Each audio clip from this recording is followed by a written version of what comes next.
Welcome to Three No More Than Five in Five from the Wild. I am in Southern California visiting with friends, and I got asked a question last night. How much have you changed since we were kids? That gave me pause, but I should back up. So I'm visiting my friends Anthony and Andrea. I've known them both since we were in grade school. We lost touch over our college and early career days, but reconnected. I believe it was at our 30th high school reunion. They had been married to different spouses. The first marriages didn't work out, and the universe at some point brought them together. So today, Anthony and Andrea are married and living happily ever after. So having dinner with them, the question that Anthony posed, how much have you changed, if at all, since we were kids, made me stop and think. It made me stop and think because I'm also listening to Business Wars podcast, BT Dub Sidebar. Really cool if you want to get kind of the inside story on different companies.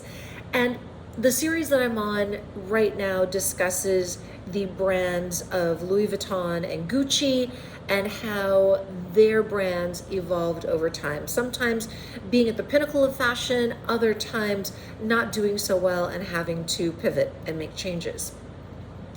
So listening to that podcast and pondering Anthony's question, I thought about the labels that are placed on us, or perhaps we place on ourselves over time.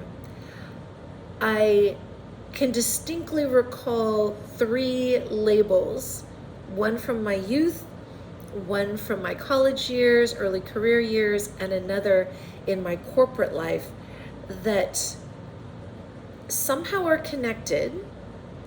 But what I don't know is which came first, the labels or the brand. So as a kid, I remember being told by an aunt of mine that I was the stupid immigrant kid. Yeah, no joke. Straight up told me that I was an immigrant kid and probably wouldn't amount to much. Sounds harsh, but oh well, that's what I remember.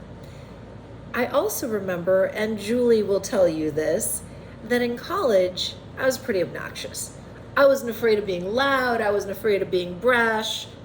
Not always the best look, but definitely part of who I was. And I own that component. And in my corporate life, I remember being labeled charismatic, that I could talk to anyone, communicate really well, and bring people together under one banner or mission or project.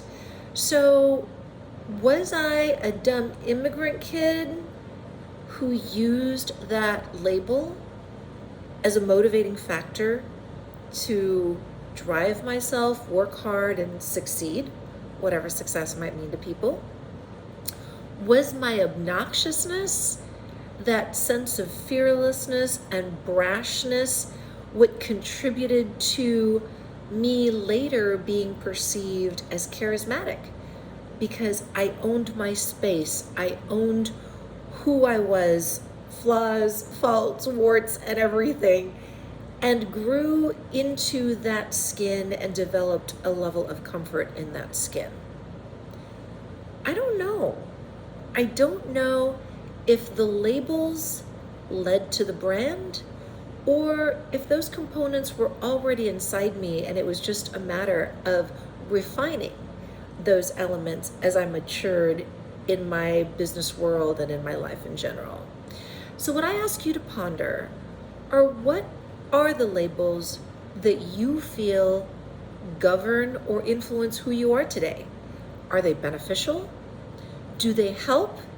And in what ways are you manifesting those labels to the betterment or the detriment of where you want to be? So that's my question for you. And in the spirit of 3 No More Than 5 and 5, think about what those 3 labels are and what they mean to who you are and who you want to be. Until next time, cheers.